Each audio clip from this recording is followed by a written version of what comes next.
Hello, welcome back to ನಳಿನ ಅಜ್ಜ YouTube channel.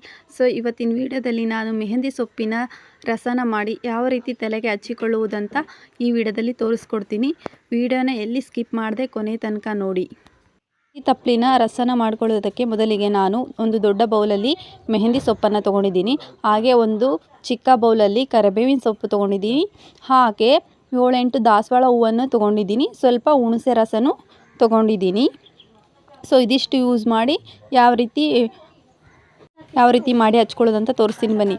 ಈಗ ನಾನು ಮೆಹಂದಿ ಸೊಪ್ಪನ್ನು ಚೆನ್ನಾಗಿ ತೊಳ್ಕೊಂಡು ಜಾರಿಗೆ ಹಾಕ್ಕೊತಾ ಇದ್ದೀನಿ.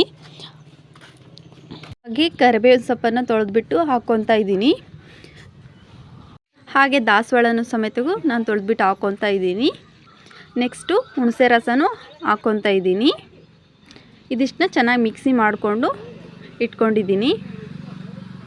ಚೆನ್ನಾಗಿ ಮಿಕ್ಸಿ ಮಾಡಿಕೊಂಡು ಒಂದು ಬೌಲಿಗೆ ಎತ್ತೊಕೊತಿದ್ದೀನಿ. ಇದನ್ನು ಮಿಕ್ಸಿ ಮಾಡಿದ ನಂತರ 1 ತಾಸು ನೀವು ನೆನೆ ಇಡಬೇಕು. ನೆನೆ ಇಟ್ಟು ನಂತರ ನೀವು ತಲೆಗೆ ಹಚ್ಕೋಬೇಕು. ನೋಡಿ, ನಾವು ನಿಮ್ಮ ಕಣ್ಮುಂದೆನೇ ತಲೆಗೆ ಹಚ್ಚಿ ತೋರಿಸ್ತಿದ್ದೀನಿ. ಸೊ ಇದು ಕಂಪ್ಲೀಟಾಗಿ ನೆಂದಿದೆ. ಈಗ ನೋಡಿ ನಾನು ತಲೆಗೆ ಹಚ್ತಾ ಇದ್ದೀನಿ. ಸೊ ಇದನ್ನು ಹಚ್ಚೋದ್ರಿಂದ ನಿಮ್ಮ ತಲೆಯಲ್ಲಿರುವ ಡ್ರ್ಯಾಂಡ್ರಫ್ ಹಾಗೆ ಏರ್ ಫಾಲ್ಸ್ ಆಮೇಲೆ ವೈಟ್ ಏರ್ಸ್ ಎಲ್ಲ ಕಡಿಮೆ ಆಗುತ್ತೆ. ಕೂದಲು ಕೂಡ ಶೈನಿಂಗ್ ಆಗುತ್ತೆ. ಈಗ ಎಲ್ಲ ನೋಡಿ, ಚಿಕ್ಕ ಮಕ್ಕಳಿಗೆಲ್ಲ ಆಗ್ತಾಯಿದೆ ವೈಟ್ ಏರ್ಸು, ಡ್ಯಾಂಡ್ರಫ್ ಎಲ್ಲ. ಸೊ ಈ ರೆಮಿಡಿನ ಯೂಸ್ ಮಾಡುವುದರಿಂದ ನಿಮಗೆ ತುಂಬ ಉಪಯುಕ್ತವಾಗುತ್ತೆ.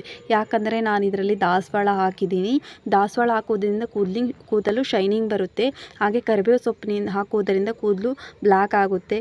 ಹಾಗೆ ಮೆಹಂದಿ ಸೊಪ್ಪಿನಿಂದ ನಿಮ್ಮ ಕೂದಲು ದಟ್ಟವಾಗಿ ಬರುತ್ತೆ.